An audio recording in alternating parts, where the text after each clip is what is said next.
नमस्कार साथियों, मैं डॉक्टर मुकेश गर्ग। जरा सोचिए में आपका हार्दिक स्वागत है।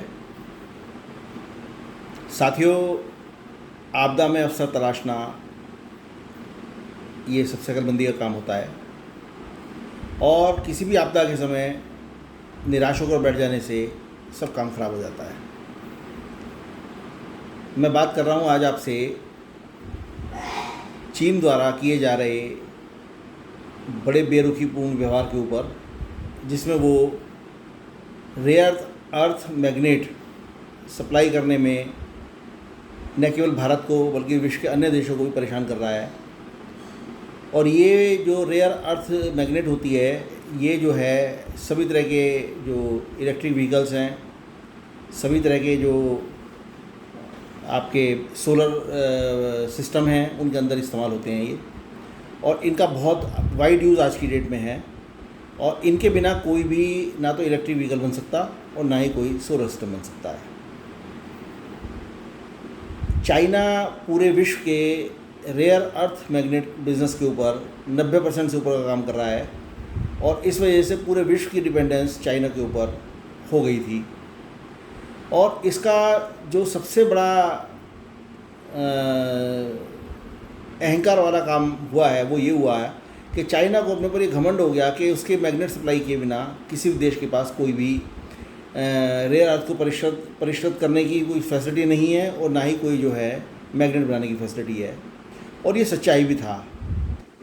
भारत, जिसके पास 59 लाख टन रेयर अर्थ जो टिपिकल टाइप के मिनरल्स है, 26 मिनरल्स हैं, उनका अकूत भंडार है, वो अपने 3% भी एक्सप्लोर नहीं कर पा रहे अपने टोटल भंडार का। और वो सस्ता माल मिलने के लालच में चाइना के ऊपर डिपेंडेंट थे। और पिछले 5 वर्षों के अंदर जो 12,000 टन मैग्नेट वहाँ से लिया जाता था, उसकी आपूर्ति अब 53,000 टन पे होने लगी है। यानी चाइना पे भारत इतना डिपेंडेंट हो गया और इतनी विदेशी मुद्रा वो चाइना को बिना मतलब में दे रहा था, जबकि भारत के जो समुद्री तट हैं, उड़ीसा के, आंध्रा के, तमिलनाडु के, वो इस प्राकृतिक भंडार से भरे पड़े हैं। और मैंने आपको बताया कि 59 लाख टन अनुमान के अनुसार इतना हमारे पास जो रेयर अर्थ है वो मौजूद है। और भारत की जो एकमात्र संस्था है रेयर अर्थ को कंट्रोल करने वाली, इंडियन रेयर अर्थ लिमिटेड, वो एक लिमिटेड काम करती आ रही थी। कभी भी उसने इस पर ध्यान नहीं दिया कि उन्हें अपना परिष्करण का यानी प्रोसेसिंग की जो है यूनिट लगानी है। और अब जब चाइना ने आंख दिखानी शुरू की और उन्होंने पिछले 2 महीने से अल्टीमेटम दे दिया अप्रैल से 1 अप्रैल से कि हम सारी विश्व की ज़रूरतों को देखते हुए ही सप्लाई करेंगे, उससे भारत को भी खतरा हो गया कि आने वाले समय में अपने डिटेल्स एक एक उनको शेयर करने पड़ेंगे, तब जाके मैग्नेट वहाँ सप्लाई होगी। तब हमारे वाणिज्य मंत्री पीयूष गोयल ने ये अनाउंसमेंट किया कि अगले 2 वर्ष के अंदर हम मैग्नेट के अंदर पूरी तरीके से आत्मनिर्भर हो जाएंगे और हम चीन को कोई भी माल, चीन से माल इंपोर्ट नहीं करेंगे, बल्कि हम उल्टा एक्सपोर्ट करेंगे। साथियों, ये खबर बहुत अच्छी है, बहुत मन को लुभाने वाली है, कानों को अच्छी लग रही सुनने में।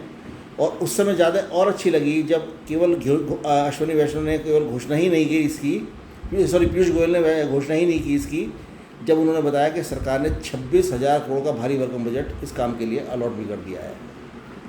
और देश के अंदर प्राइवेट सेक्टर के अंदर भी मैग्नेट के प्लांट लगाने के लिए जो है, जिनका प्रोसेसिंग करके मैग्नेट बनाने के लिए परमिशन दे दी गई हैं। और एक प्लांट जिसकी अभी फ़िलहाल 500 टन की प्रोडक्शन होगी, वो इसी दिसंबर तक प्रोडक्शन में आ जाएगा। ये एक भारत की अचीवमेंट है। और आपदा यदि भारत के ऊपर नहीं आती तो ये शायद इतना बड़ा कदम भारत नहीं उठा पाता और चाइना से ही माल परचेज करता रहता। भारत इतने संसाधन से संपूर्ण देश है, लेकिन अपनी लापरवाही, अपने यहाँ काम ना करने की जो है क्षमता के कारण जो है ये इस तरीके का इंपोर्ट पर डिपेंडेंट, या जो है जैसे भारत का सबसे बड़ा आयरन और का इंपोर्ट एक्सप्लोरर है भारत, और सबसे ज़्यादा एक्सपोर्ट करता है आयरन ओर का।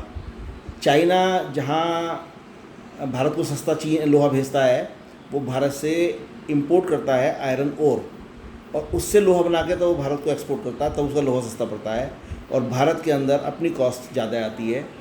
इन सब कारणों का विश्लेषण करना पड़ेगा सरकार को और अपने यहाँ नए उद्योगों को पूरी तरीके से विकसित करना पड़ेगा, ताकि भारत में प्रोड्यूस होने वाला लोहा, भारत के अंदर प्रोड्यूस होने वाले मिनरल्स, भारत के अंदर प्रोड्यूस होने वाले रेयर अर्थ्स, ये सब जो हैं भारत के अंदर प्रोसेस किए जा सकें और सही लागत पे अपने उद्योगों को मिल सकें। ज़रा सोचिए। साथियों, यदि मेरे विचार आपको उचित लगे तो कृपया मेरे चैनल को लाइक कीजिए, शेयर कीजिए और सब्सक्राइब कीजिए। धन्यवाद।